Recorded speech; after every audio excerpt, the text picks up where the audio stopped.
So we'll get started now. So welcome for those that might be joining us newly today. I'm Kathy Basney. I am a registered psychotherapist. Practice out in Waterloo region. But I've also been working in the mental health and addictions field for over 20 years. One of the practices that I use both professionally but also personally is a lot of the skills and techniques that come from cognitive behavioral therapy. So I was really excited when I was asked to partake in the Parlor Project and offer these educational sessions. So it's really important to keep in mind that also when we look at using new and different strategies for how we maybe think and perceive and navigate life, sometimes that can bring up some stressful experiences or stressful emotions. So just always like to kind of start off with by reminding folks that if you find anything kind of comes up that feels a little bit too emotionally overwhelming to manage, gonna highly recommend that you connect directly with a therapist. Hi. Hello. Well, I tried another yoga class. So keeping that in mind, better, at least for you. I think we need to Oh look my at gosh, she's very good. trying to mute. She's only on Wednesday at 10. Yeah, Angelica. And she's very slow and I think better for you. How to mute everybody. Really. See what you think. So I just watched her whole thing, and she's not. I think that you could do more of it, of her program, than you would of Claire's. I'm gonna hope that most of I think I'm showing that everybody is her camera is good. Others, you can see her whole body. She doesn't do a lot of standing. Here, she does the up on the toes, but she explains things. There we go. I apologize for that. It looks like a previous host was still had their speaker on. So just to kind of get back to this, so I apologize. So yeah, just to reiterate that sometimes when we least expect it, we get what we call emotionally hijacked, which is where our emotions kind of surprise us and take over. And so just know that sometimes when we're using very simple, basic, or complex strategies that come out of CBT, that can happen to any of us at any time. So if you find yourself in that position, I'm going to really encourage that seeking out a therapist, a social worker, or a psychotherapist, or a psychologist, just to kind of help you process that can be really, really useful, very valuable. There's crisis lines in all of our communities. So if at any point you needed to speak to somebody, please know you can do that. So the intention for today is to review last week's session, because we kind of tackled a little bit of a larger, more complex tool called the thought record. And then I wanted to add on to that.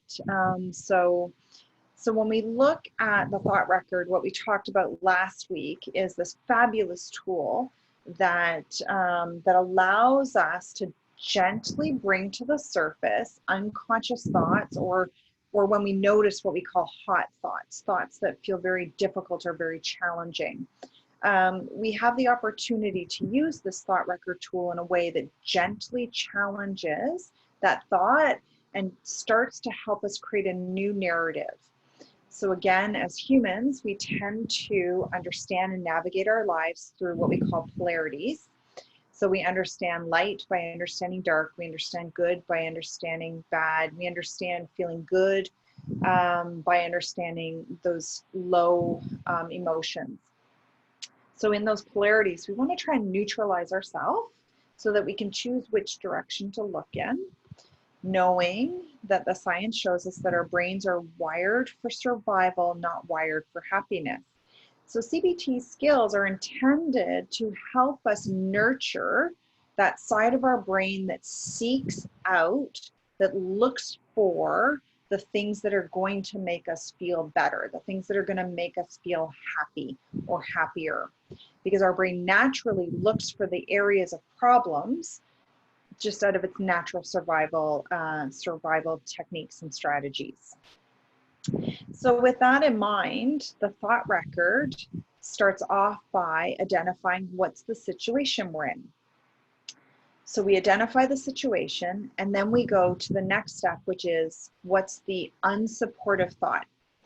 We typically only use a strategy for the unsupportive thoughts, because the thoughts that we have that are supportive, the thoughts that I have that says, today is a beautiful, sunny, warm day, and I can't wait to get out and embrace the day. That's not a thought I want to challenge. But the thought I might want to challenge is when I wake up saying, I'm so tired, I just don't feel like moving today. We want to check in with ourselves. Is that a supportive thought in terms of allowing us to understand, is today a day where emotionally or physically it's a rest day and we just need to nurture ourselves? Or is an unsupportive thought in terms of really what would be best for me would be to get up and get going with my day. So this tool, we want to check in with ourselves. Is it a supportive thought or an unsupportive thought?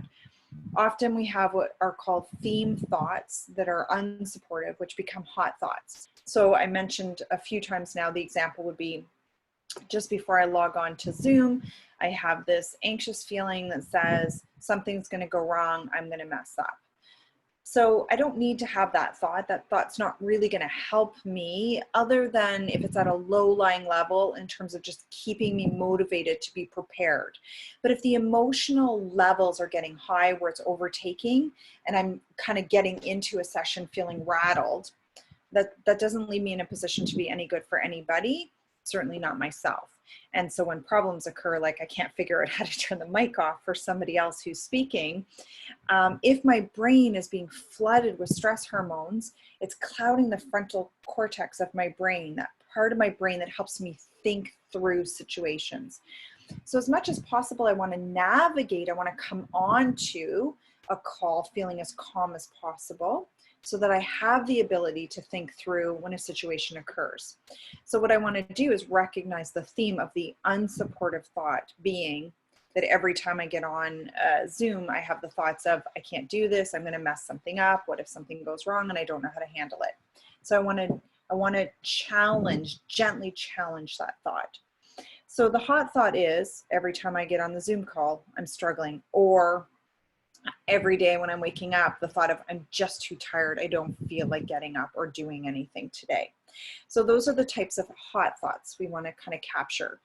Then when we note the hot thought, we want to then look at what are the emotions that are coming up. We talked about this in previous sessions. When we allow ourselves to recognize the emotional states within us, both those that are supportive and unsupportive, it allows for a natural release. So it's taking those unsupportive emotions, which all emotions are helpful. So even though we call them unsupportive, it just really means that they're the emotions that we want to minimize. We want to keep at a lower lying level. But all of our emotions have important messages for us. Sometimes that sense of urgency on the message is higher than it needs to be. So I feel a high level of anxiousness at an 8, or a high level of dread for the day at an 8. It's not really helpful. I want to de-escalate them, but in order to de-escalate them, I want to acknowledge them by validating. It's like taking that pop bottle that's been shook up and that pressure's building, so that emotional intensity is building. By acknowledging my emotional state, I'm releasing a little bit of that pop bottle cap just to allow a little bit of that fizz to come out, so that it prevents the pop bottle from exploding, but just allows the pressure in the bottle to decrease. So the simple act of acknowledging my feelings. What is it that I feel connected to this thought? I feel anxious, I feel dread, I feel stressed, I feel angry, I feel relief, I feel happy, I feel joy. We want to acknowledge those feelings, validate them. We also want to scale them on using this particular tool, because we want to be able to check back in at the end of the tool to see if we were able to decrease those emotional states that are causing us angst. So what's the level? Does it feel like it's an intensity of a 6 or an 8? The highest being 10. 10 is debilitating. It's so either debilitating if it's unsupportive, so strong I can't manage, or it's like I'm on top of the world and nothing can bring me down if it's a supportive feeling. So we want to scale them. 2s, 3s are more like, I notice it, important for me to notice, but I don't need to do much with it. Ideally, what we want to do is pay attention to our emotions, so we're catching the unsupportive emotions at those lower levels, 2s, 3s, 4s, even 5s. Because if we catch them in those levels, it's easier to decrease them. When they're already getting up into the higher numbers, we need to use a tool like the thought record to help decrease them. So once we've acknowledged and written down the emotional states and scaled them, then we move on to the next one, which is the validation of why we feel this way. It's so important that we validate why we feel the way we feel, even if it's a feeling we want to, or a thought that's causing this feeling that we want to gently challenge. We want to first validate. So what's the evidence that says why we have that thought? So the evidence would be, for me today, I hop on, I can hear somebody else talking, I'm scrambling to figure out how to turn the person's mic off. Because for everybody else was muted.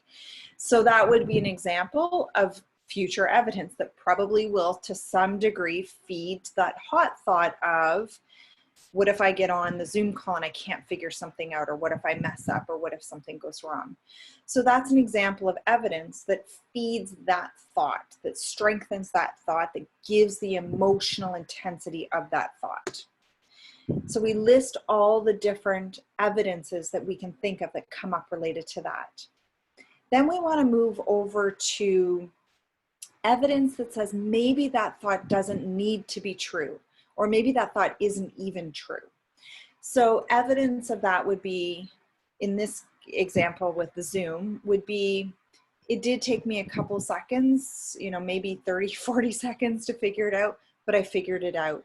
And in the whole scheme of life, probably a really great example in terms of dealing with a stressful moment, using the CBT myself in terms of my own supportive alternative thought to say, relax, Kathy, you got this, you figure it out. There's almost always a solution. And if not, just go with it and make the best of it. So that would be one example of evidence that says, maybe I don't need to have the thought, at least I don't need the high levels of stress that come with the thought around being anxious. So having that thought at maybe like a 3 or a 2 that says, use it to motivate you to do the pre-planning as much as possible for problem solving, but then you got to let it go. So that would be the evidence that says maybe that initial thought doesn't need to have such high emotional intensity related to it. Or maybe it's a thought I can start to let go of. Then we go to the next one, which is what's the alternative thought? And so the alternative thought I've mentioned last week, my alternative thought was, I got this, or what is going to be. I don't have a lot of control over it, control what I can, let go of the rest. So those are kind of my alternative statements that come with that stressful thought. What we want to do is use the alternative statement every time we hear that initial thought.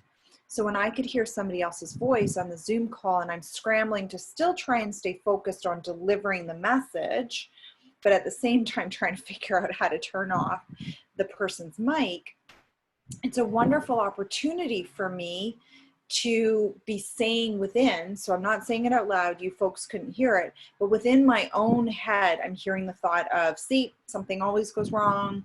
Maybe you don't got this. Maybe there's an issue with your technical skills on Zoom. But instantly I'm having the other thought that's coming up that's saying, it's okay, Kathy, you got this. What is going to be, go with the flow. So those thoughts are playing in my head to counteract the original thought.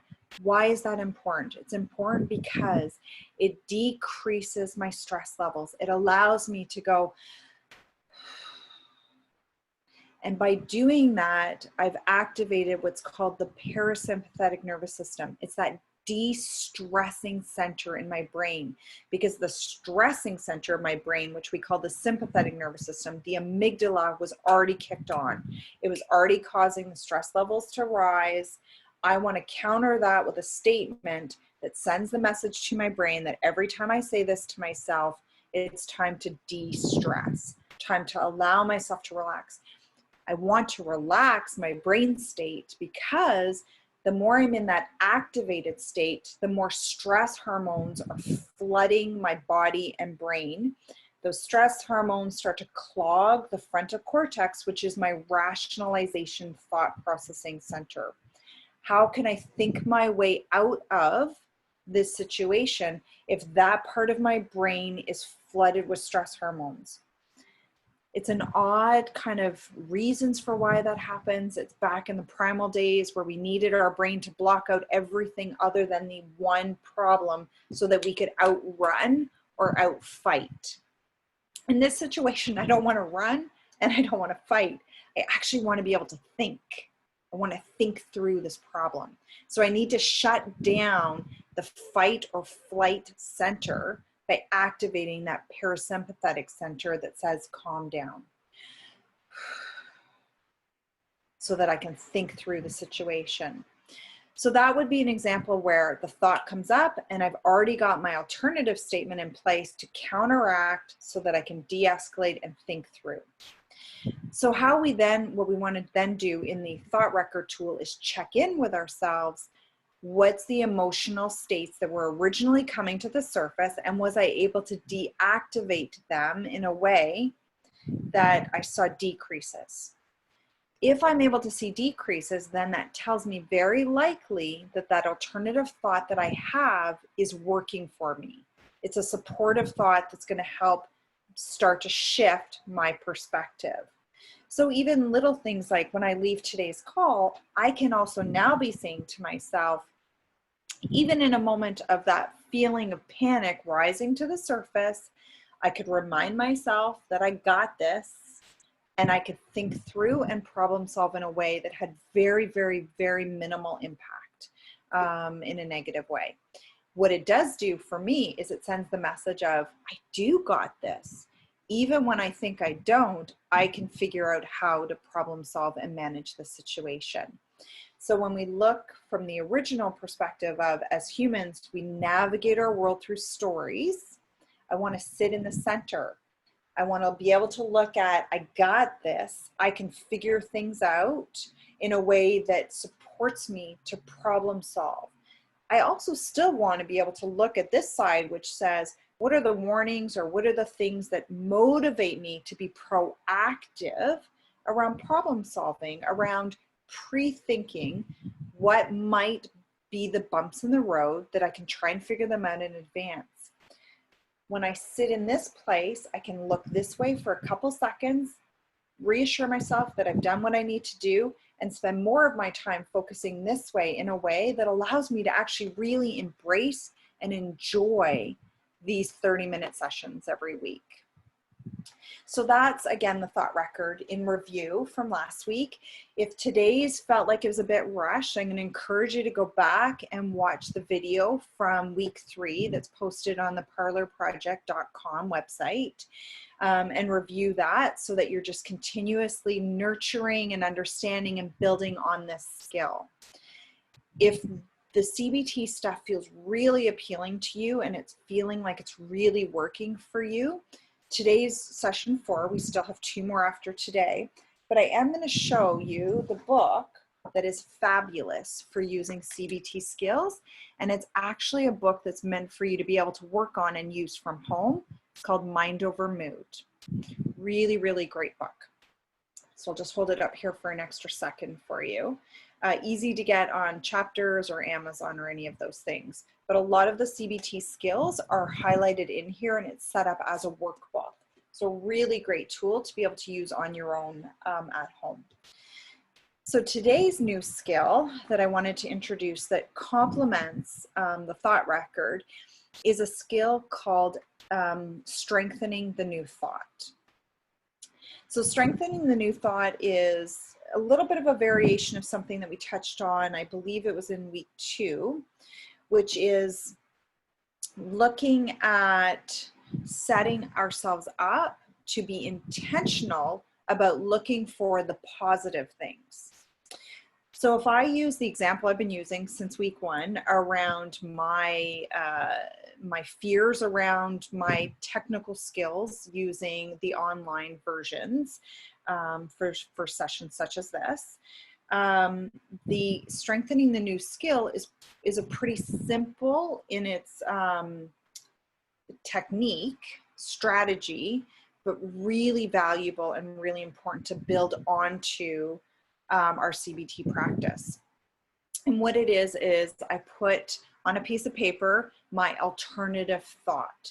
The alternative thought that says, when I'm on a Zoom call as the keynote speaker, as the admin person, I got this. And I can figure stuff out and I can manage things and it's going to be okay. So I put that down as a thought. Then I check in with myself around how much do I believe that statement to be true? So I'm going to scale it from 0 to 10. How much do I believe that statement to be true?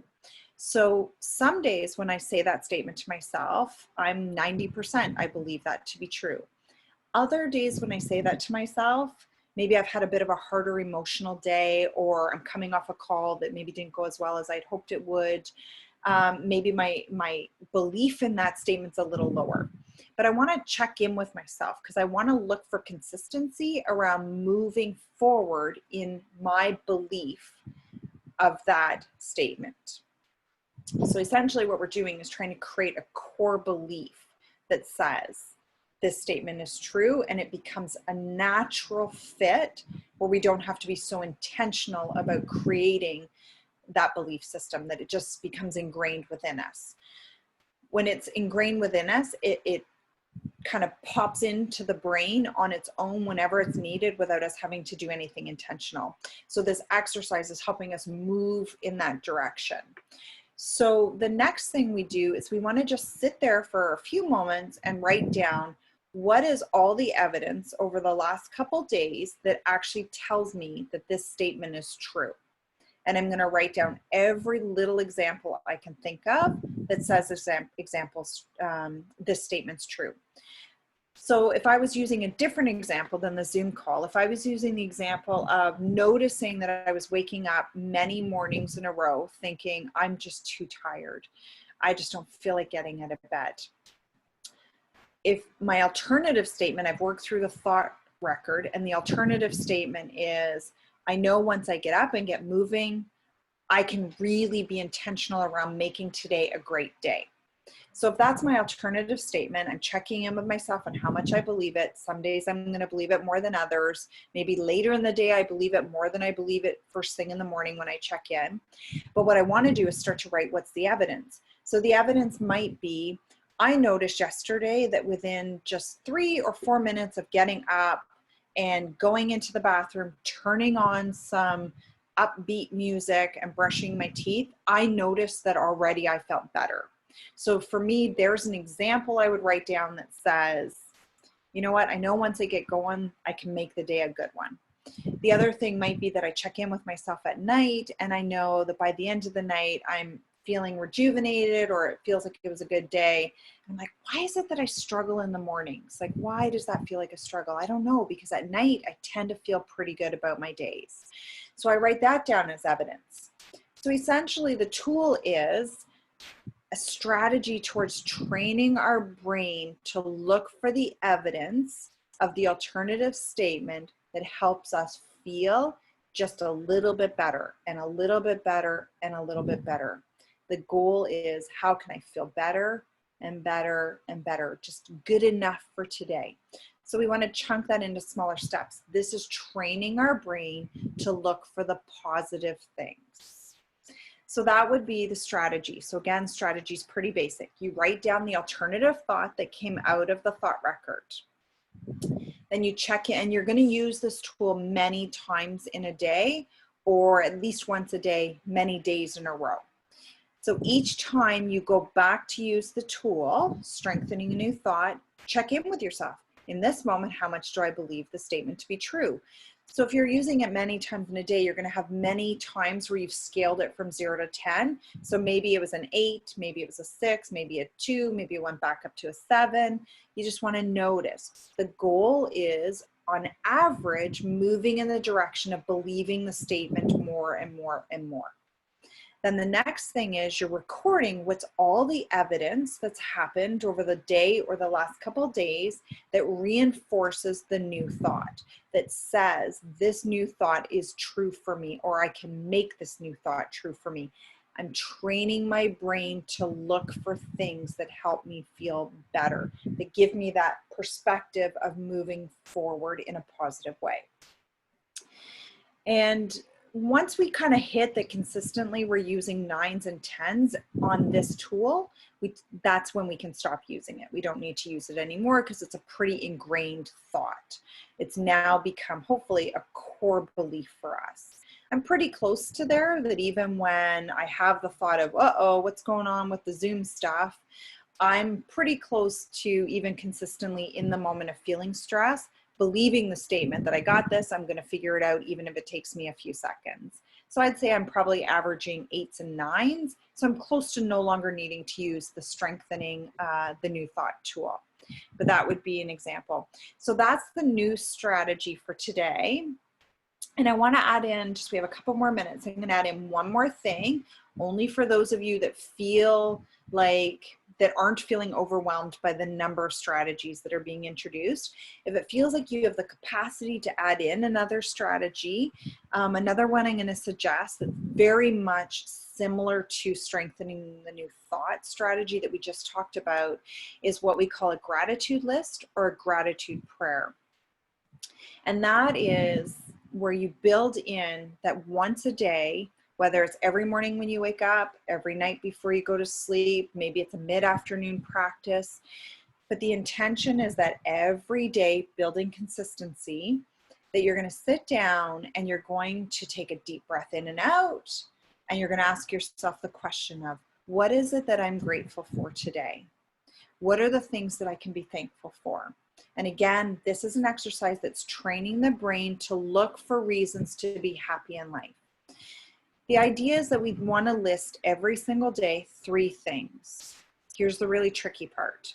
We want to list 3 things, but then the next day they need to be 3 new things. So within a week, within a 7-day period of time, we want to be listing about 27 different things that are 21, sorry, can't do my math today, 21 new things that we're thankful for. Then the next week we can repeat some of the ones from previous week if we want to. So what might some of those things be? It could be something really big like, my daughter just graduated from university. I'm so thankful for the experience she had, and that as her mom, I got to witness her graduation ceremony that we did from home, but I got to be a part of that experience with her. It might be, I'm so thankful for these long, beautiful, hot summer days. They just seem to nurture me and nourish me.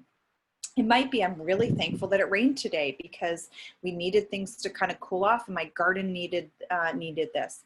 It might be that I got a wonderful email with feedback on one of the CBT sessions.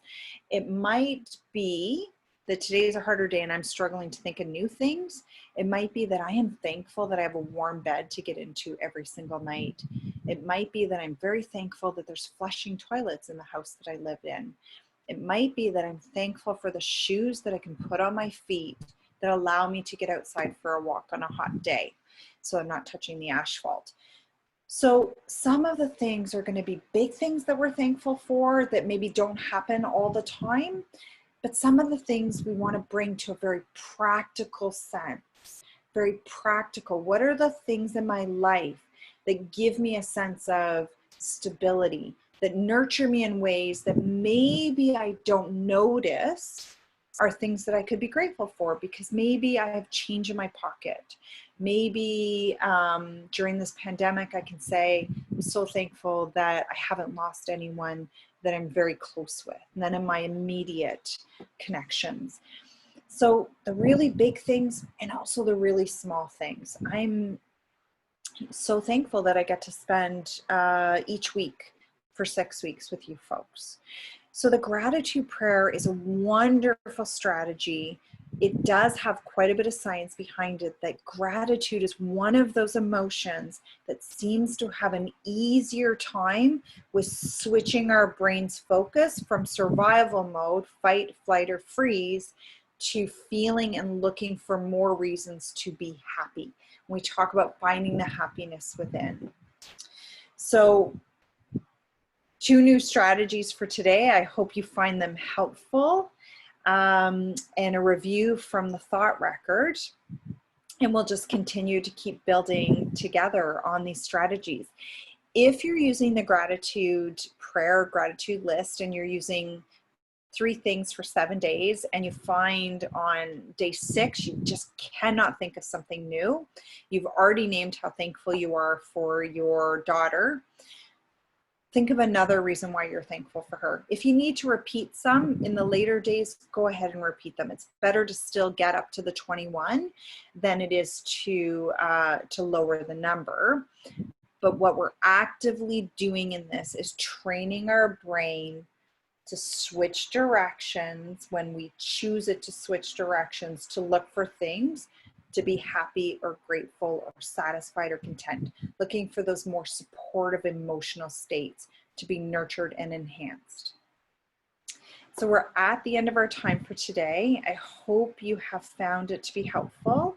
If anyone has a quick question and wants to throw it in the chat screen, we can do that. If not, please feel free to email in to the Parlor Project. Leanne's wonderful at forwarding anything to me that needs to come to me. I have recorded the session. Hopefully I've recorded it correctly to get it to Leanne this time. I understand session 2 is still missing in the abyss. But hopefully we'll get those 2 sessions up for folks as well. So thank you everyone for joining me. And I hope I will get to see you all next week for week 5 of 6. Thanks very much. Have a wonderful day.